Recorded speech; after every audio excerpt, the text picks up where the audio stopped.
Hello friends, నేను మీ యోగి బొల్లరాజు. ఇవాళ మనం డిస్కస్ చేసుకోబోయే టాపిక్ వక్ఫ్. అసలు వక్ఫ్ అంటే ఏంటి? ఈ వక్ఫ్ బోర్డుని అడ్డుపెట్టుకునే దేశంలో ఎన్ని భూములు కబ్జా చేశారో తెలుసుకుందాం. ఇస్లాం సాంప్రదాయంలో ముస్లిం సమాజ ప్రయోజనం కోసం చేసే దానిని వక్ఫ్ అంటారు. ఈ వక్ఫ్ ల్యాండ్స్ తోని మసీదులు, మదర్సాలు, శ్మశాన వాటికలు, అనాథాశ్రమాలు ఇట్లాంటివన్నీ కూడా రన్ చేయాలి. కాబట్టి వీటిని అమ్మడం కానీ, కొనడం కానీ, పర్సనల్ యూజ్ చేసుకోవడం కానీ ప్రాహిబిటెడ్. మరి ఇన్ని మంచి పనుల కోసం ఏర్పాటు చేసిన వక్ఫ్ బోర్డు ఇప్పుడు ఎందుకు వివాదం అవుతుందో తెలియాలంటే మనం కొంచెం హిస్టరీలోకి వెళ్ళాలి. భారత్ లో వక్ఫ్ సంప్రదాయం 12వ శతాబ్దంలో మొఘల్ సుల్తాన్స్ 2 ఎకరాల ల్యాండ్ ఇవ్వడంతో స్టార్ట్ అయింది. అయితే 1947 లో మనకి స్వాతంత్రం వచ్చిన తర్వాత భారత్ నుండి పాకిస్తాన్ మత ప్రాతిపదికన చీలిపోయిందని మనందరికి తెలిసింది. అయితే భారత్ లో ఉన్న చాలా మంది ముస్లింలు పాకిస్తాన్ వెళ్ళడానికి సిద్ధపడ్డారు. వాళ్ళు అక్కడికి వెళ్ళిపోయిన తర్వాత వాళ్ళ ల్యాండ్స్ భారత్ లో ఉన్నాయి కాబట్టి వాటిని రెగ్యులేట్ చేయడం కోసం, మెయింటైన్ చేయడం కోసం అప్పటి మన భారతదేశ ప్రధాని కాంగ్రెస్ నేత జవహర్లాల్ నెహ్రూ వక్ఫ్ యాక్ట్ 1954 అని ఒక చట్టాన్ని తీసుకొని వచ్చారు. వక్ఫ్ బోర్డు ఏర్పడ్డ ఒక 10 years తర్వాత 7 members తో సెంట్రల్ వక్ఫ్ కౌన్సిల్ ని ఏర్పాటు చేశారు. ఈ కౌన్సిల్ లో ఒక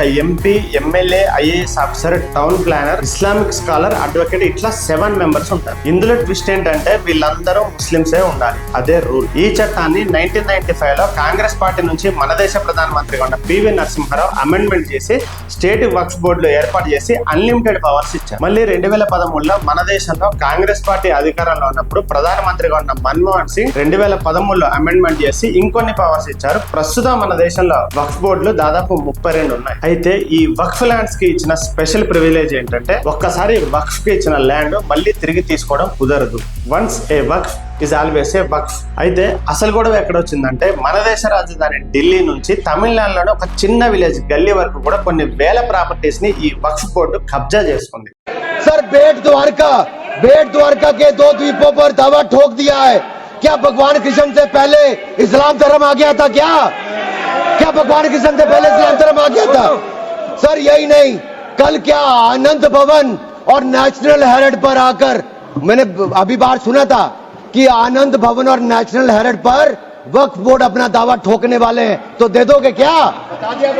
मैं कर्नाटका से आता हूं और लिंगायत वीरशैव परंपरा के सबसे महत्वपूर्ण जो वहां के मठ है, अनुभव मंडप बसवण्णा के, उसके ऊपर वक्फ बोर्ड ने क्लेम लगा दिए है.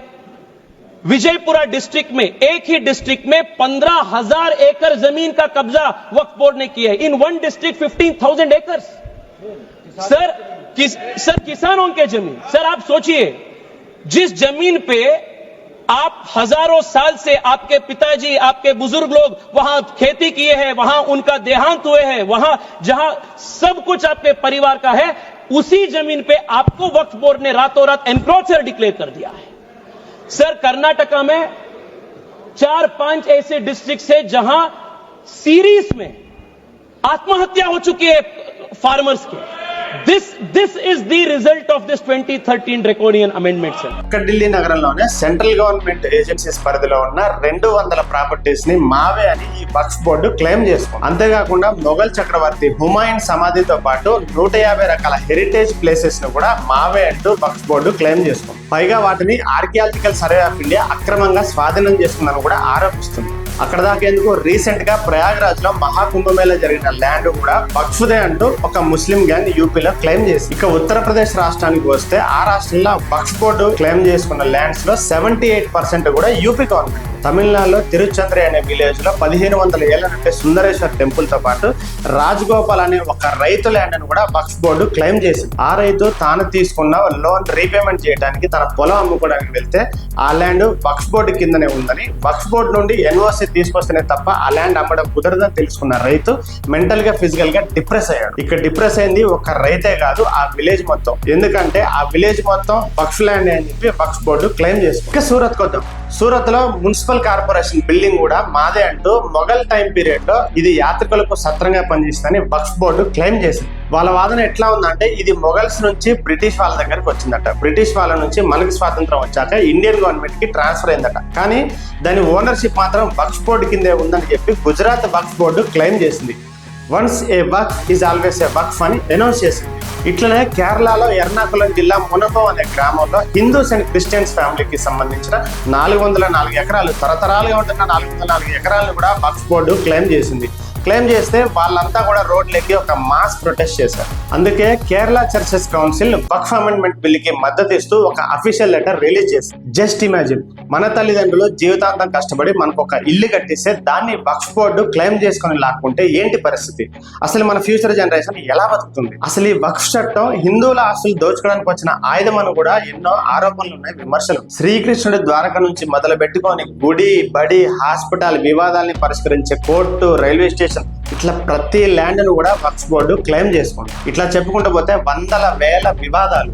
అసలు ఈ వక్ఫ్ బోర్డుకి ఇంత పవర్స్ ఎట్లా వచ్చాయంటే వక్ఫ్ యాక్ట్ 1995 లో సెక్షన్ 40 ప్రకారం ఏ ల్యాండ్ అయినా డిసైడ్ చేసే అధికారం వక్ఫ్ బోర్డుకు ఉంటుంది. ఎగ్జాంపుల్ కి మీ ల్యాండ్ ని సెక్షన్ 40 ప్రకారం వక్ఫ్ బోర్డు క్లెయిమ్ చేసింది అనుకోండి, అప్పుడు మీరు వక్ఫ్ ట్రిబ్యునల్ దగ్గరకో, స్టేట్ వక్ఫ్ బోర్డు దగ్గరకో, సెంట్రల్ వక్ఫ్ కౌన్సిల్ దగ్గరకో వెళ్లాల్సి వస్తుంది. మరి వీటిలో ఎవరు ఉంటారు?